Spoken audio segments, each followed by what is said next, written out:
समितियों का, ग्राम पंचायतों की और आम नागरिकों की क्या भूमिका इसमें हो सकती है, यह आज हम सब के लिए एक विचारणीय प्रश्न होना चाहिए।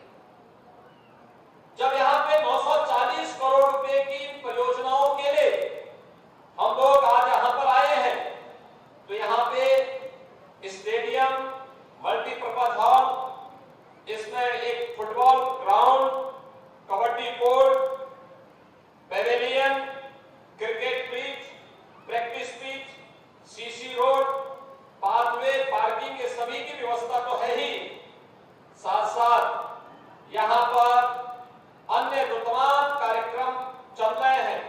चौक के लिए ही पीएम स्वनिधि योजना के अंतर्गत पटरी व्यवसायियों के लिए ठेला, खोमचा, रेहड़ी लगा करके जो लोग जहां तहां लगाते थे, उसके लिए पीएम स्वनिधि योजना में बैंक से कम दर पर उन्हें लोन दिला करके वे अपने व्यवसाय को आसानी से कर सकें, इसके लिए भी एक कार्यक्रम चल रहा है। और इसमें मुझे प्रसन्नता हुई कि 556 पथ विक्रेताओं को अकेले चौक के अंदर इस योजना का लाभ प्राप्त हुआ है।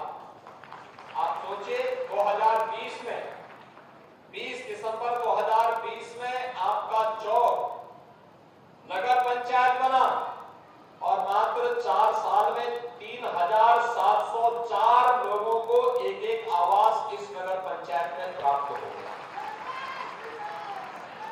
यानी 3704 लोगों को कोई कल्पना ही नहीं कर सकता। और यहां पे 4 आंगनबाड़ी केंद्रों का निर्माण भी हो रहा है। चौक समेत आसपास के जो भी गांव नगर पंचायत में आए हैं, इनमें भी विकास के कार्य तेजी के साथ आगे बढ़ाने का कार्य हो रहा है। और साथ साथ यहां पर अभी आपका भव्य भवन नगर पंचायत का बनकर के भी यहां पर तैयार हुआ है। मैंने भी यहां प्रशासन से इसी बात में कहा है कि जैसे ग्राम सचिवालय का निर्माण हुआ है गांवों में, ग्राम सचिवालय के लिए हम लोगों ने कुछ कार्य योजना तैयार की। हर ग्राम पंचायत में एक पंचायत सहायक के रूप में कंप्यूटर ऑपरेटर दे रखा है। एक कंप्यूटर ऑपरेटर गांव के लोगों को वे सभी सुविधाएं गांव में उपलब्ध करा रहा है, चाहे वह आय प्रमाण पत्र हो, जन्म प्रमाण पत्र हो, मृत्यु प्रमाण पत्र हो, निवास प्रमाण पत्र हो, चाहे वह जो भी आवश्यकता जिसके लिए जिले में, तहसील में, ब्लॉक में एक सामान्य नागरिक को जाना होता था, आज ये सभी सुविधा गांव में ही ग्राम सचिवालय में प्राप्त हो, एक व्यवस्था आज कर दी गई है। इसको युद्ध स्तर पर आगे बढ़ाना है, जिससे लोगों को इस सुविधा का लाभ मिले, पब्लिक को सुविधा। लेकिन जॉब भी उसमें एक नई बनी, कंप्यूटर ऑपरेटर की। गांव का एक व्यक्ति गांव के अंदर ही नौकरी प्राप्त कर लिया। इसमें दूसरी जॉब बनी, हम लोगों ने कहा कि वे गांव में एक सार्वजनिक शौचालय बनना चाहिए। घर घर में शौचालय बनाए गए हैं, लेकिन कहीं ज्यादा मेहमान आ गए, कोई शादी ब्याह का कार्यक्रम हो, गांव की स्वच्छता पे कोई दाग न लगने पाए, इसके लिए आवश्यक है कि गांव में सार्वजनिक शौचालय हो। और उस सार्वजनिक शौचालय को या तो ग्राम पंचायत या यूजर चार्ज के माध्यम से उसको संचालित करें, और उस सार्वजनिक शौचालय में रहने वाली एक महिला को भी उसको जिम्मेदारी दी जाए, तो एक नया जॉब इसके माध्यम से भी वहां प्राप्त हुआ। तीसरा, पीसी सखी, बैंकिंग कॉरेस्पॉन्डेंट सखी। गांव के लोगों को बैंक का लेन देन करने के लिए बैंक जाना न पड़े, बल्कि पीसी सखी ही इस जिम्मेदारी का निर्वहन करेगी। इसके लिए गांव की ही कोई बेटी या बहू, जिसका प्रशिक्षण हम लोगों ने करवाया है बैंकों के साथ मिलकर के, वह गांव में बैठ करके, गांव में घूम घूम करके इस कार्य को कर रही है। किसी को वृद्धावस्था पेंशन लेना है, वही पीसी सखी इस कार्य को करती है, किसी को पैसा जमा करना है वह भी काम वही कर रही है, किसी को कोई अन्य पैसा निकालना है या पैसा जमा करना है, सारा कार्य वह बीसी सदी कर रही है। और ऐसे 42,000 बीसी सदी आज के दिन पर उत्तर प्रदेश के अंदर कार्य कर रही है। हर ग्राम पंचायत में एक बीसी सखी हो, यह भी एक तीसरी जॉब गांव के अंदर गांव के लोगों को उपलब्ध करवाई गई। चौथा, गांव में एक कन्वेंशन सेंटर हो, शादी ब्याह मांगलिक कार्यक्रम, किसी का मुंडन है, किसी को भोज देना हो, कोई अन्य कार्यक्रम करवाना हो, इसके लिए इधर-उधर भटकना ना पड़े, पहले से ही निर्मित भवन हो और उस भवन में यूजर चार्ज कम से कम हो। अगर आप टेंट लगाएंगे 1,00,000-2 लाख का खर्चा हो जाएगा। आसानी क्या है, वहां पे पहले से भवन बने, आसानी से कम पैसे में लोगों को सुविधा मिल सके, तो पब्लिक को सुविधा मिल गई, साथ साथ वहां पर एक व्यवस्था बनाई गई कि एक व्यक्ति उसकी रखरखाव की जिम्मेदारी निभाएगा, उसको निश्चित मानदेय मिले। तो एक चौथी जॉब भी गांव में मिल गई।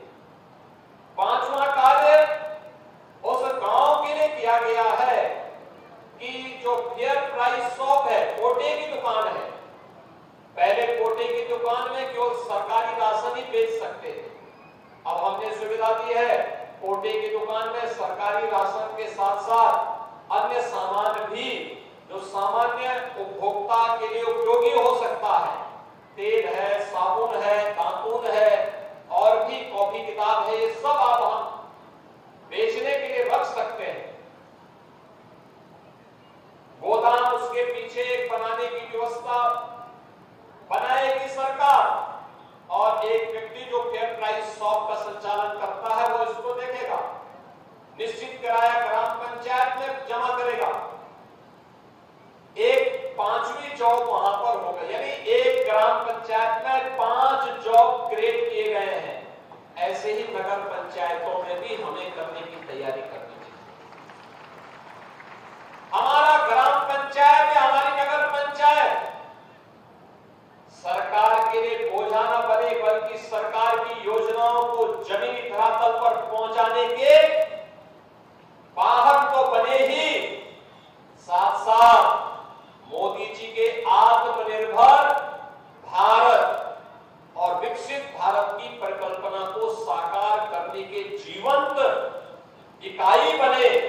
इसके लिए आवश्यक है कि हम अपनी नगर पंचायत को और अपनी ग्राम पंचायत को भी आत्मनिर्भर बनाने की दिशा में कार्य करें। ये संभव है, ये हो सकता है। आपने कहीं वेंडिंग जोन बनाया, स्ट्रीट वेंडर को वहां व्यवस्थित रूप से उनको अलग अलग छोटे छोटे उनकी दुकानें बनवा करके उनको दी, उनसे महीने का एक यूजर चार्ज किराए के रूप में लीजिए, आपकी अतिरिक्त इनकम होगी और सड़क का जाम भी खुलेगा, साथ साथ नए लोग वहां पर रोजगार के साथ जुड़ेंगे। नौकरी भी है, रोजगार भी है, लोगों की सुविधा भी है और एक स्वच्छ और सुंदर जगह लोगों को देखने को भी मिलेगी। आपकी नगर पंचायत है, आपके पास लैंड है, आपने कोई शॉपिंग कॉम्प्लेक्स बना दिया, आपके गांव में आपकी नगर पंचायत में तालाब है, अगर कोई देवालय से जुड़ा हुआ तालाब है तो उसको छोड़िए, शेष अन्य कोई तालाब है उसमें मत्स्य पालन का काम करिए, अतिरिक्त इनकम नगर पंचायत की होगी, या अन्य ऐसे कार्यक्रमों को उसके माध्यम से चलाना जो अतिरिक्त इनकम नगर पंचायत की कर सके। और हमने कहा है कि जो ग्राम पंचायत जिनकी इनकम कम है, जिनके पास पैसा केंद्र वित्त का और राज्य वित्त का पैसा आने के बाद बहुत कम पैसा बचता है विकास के लिए, वे अगर अपने आय के स्रोत को बढ़ाती है तो हम लोग आय के बढ़े हुए उस स्रोत के साथ उतना ही पैसा उन्हें अतिरिक्त राज्य की ओर से अतिरिक्त देंगे, जिससे उस ग्राम पंचायत में विकास के लिए पैसे की कमी नहीं रहेगी। ऐसे ही नगर पंचायतों की भी एक योजना बनानी चाहिए जिससे विकास के लिए पर्याप्त पैसा प्राप्त हो सके और गांव के लोगों को स्वच्छ और सुंदर एक आदर्श नगर पंचायत मिल सके, सीसीटीवी कैमरा सुरक्षा के लिए हो सके, स्ट्रीट लाइट की व्यवस्था हो सके, जल जमाव न होने पाए इसकी व्यवस्था हम सुनिश्चित कर सकें, जन सुविधाओं का और भी विकास कर सके। ये सभी कार्य अगर हम व्यवस्थित रूप से आगे करते हैं तो मेरा ये मानना है कोई कारण नहीं कि आपकी नगर पंचायत या आपकी ग्राम पंचायत इसमें आत्मनिर्भर न हो। अवश्य हो सकती है, हमें पहल करनी पड़ेगी, इसके लिए प्रयास करना पड़ेगा। इसके लिए माननीय सांसद, माननीय विधायक के मार्गदर्शन में नगर पंचायत अध्यक्षों को, ग्राम प्रधानों को, जिला पंचायतों को, ब्लॉक प्रमुखों को, इन सबको अपनी अपनी इकाइयों की ठोस कार्य योजना बना करके पूरी ईमानदारी के साथ उसको लागू करने की दिशा में आगे बढ़ना पड़ेगा। और आज उस प्रकार का वातावरण देश के अंदर है, प्रदेश के अंदर है। बहनों और भाइयों, आज पहले महाराजगंज से लखनऊ अगर आप जाते थे तो लगभग 9 से 10 घंटे लग जाते थे बाई रोड। आज अगर आप जाते हैं तो 5 घंटे में आसानी से आप पहुंच सकते हैं लखनऊ। यानी ये दूरी जो कम की गई, ये जो बेहतर सड़क बना करके कनेक्टिविटी को आसान किया गया, ये विकास की एक दूरगामी सोच को सामने लाने के लिए अच्छी व्यवस्था होगी, अच्छी सड़कें होंगी तो ये अच्छी सड़कें निवेश को आमंत्रित करेंगी। अच्छी सड़कें होंगी, आवागमन आसान होगा, सुरक्षा का बेहतर वातावरण होगा तो निवेश की बेहतर सुविधाएं आगे बढ़ेंगी। और इन सभी कार्यक्रमों को लेकर के आज हम लोग आगे बढ़ रहे हैं। मुझे प्रसन्नता है कि आज यहाँ पर बेसिक शिक्षा का जो स्कूल बना है उसमें सेसार से आज यहाँ पर, जिसमें एयर इंडिया के माध्यम से अपने सेसार निधि के माध्यम से का पैसा उन्होंने उपलब्ध कराया और इसके लिए यहाँ के जो दोनों विद्यालय हैं उनमें स्मार्ट क्लास, फर्नीचर, विद्युतीकरण, लाइब्रेरी, किचन, शौचालय, खेल का मैदान, खेल सुविधाएं, सोलर पैनल आदि ये सभी उपलब्ध करवाए गए हैं। मैं इसके लिए एयर इंडिया परिवार को, जिन्होंने सेसार निधि से धनराशि दोनों विद्यालयों के लिए उपलब्ध करवाया, हृदय से धन्यवाद देता हूं कि ऑपरेशन कायाकल्प का जो कार्यक्रम उत्तर प्रदेश सरकार के द्वारा बेसिक शिक्षा के स्कूलों के बुनियादी सुविधाओं से आच्छादित करने का है, उन कार्यक्रमों में आपका भी योगदान मिला है। मैं इसके लिए आप सभी लोगों को, उन सभी को हृदय से धन्यवाद देता हूं। बहनों और भाइयों, आज जो तमाम योजनाएं जनपद महाराजगंज की यहाँ पर शिलान्यास और लोकार्पित की जा रही हैं, इसमें सड़क की भी है, व्यावसायिक शिक्षा की भी है, इसमें स्वास्थ्य विभाग की भी है, इसमें निराश्रित गोवंश के लिए नगरीय क्षेत्रों में और ग्रामीण क्षेत्र में किए गए प्रयासों का भी है, इसमें वेंडिंग जोन, स्ट्रीट वेंडर के लिए बनाने का भी कार्यक्रम है और साथ साथ यहाँ की तमाम पेयजल की स्कीम को भी आगे बढ़ाने का कार्यक्रम भी इसके साथ है। इसके साथ ही यहाँ पर वसूली मंदिर, मां बनोलिया माता मंदिर, देवला का पर्यटन विकास, पुलिस लाइन में ट्रांजिट हॉस्टल के 2 ब्लॉक का लोकार्पण का कार्यक्रम और इसके साथ ही अन्य पुलिस विभाग से जुड़े हुए कार्यक्रम और सड़क से जुड़े हुए कार्यक्रम भी इन कार्यक्रमों के साथ जोड़े जा रहे हैं। और भी अन्य तमाम कार्यक्रमों को आज यहाँ पर स्वास्थ्य से अग्निशमन के साथ जुड़े हुए जनपद महाराजगंज में एक ऑडिटोरियम का निर्माण हो, इन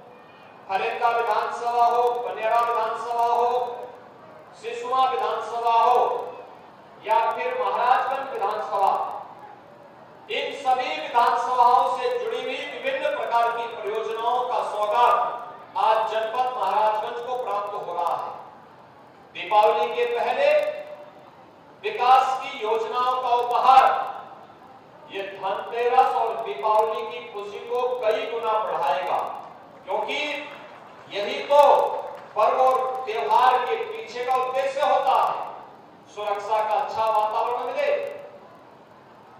सौहार्दपूर्ण वातावरण में हम विकास की योजनाओं को आगे बढ़ा सके, विकास और विरासत का बेहतर समन्वय के लिए कहीं लेहड़ा देवी मंदिर में, कहीं पर अन्य पुरानी दिवालियों के सुंदरीकरण और उनके पर्यटन विकास की योजनाओं को भी मूर्त रूप दिया जा रहा है।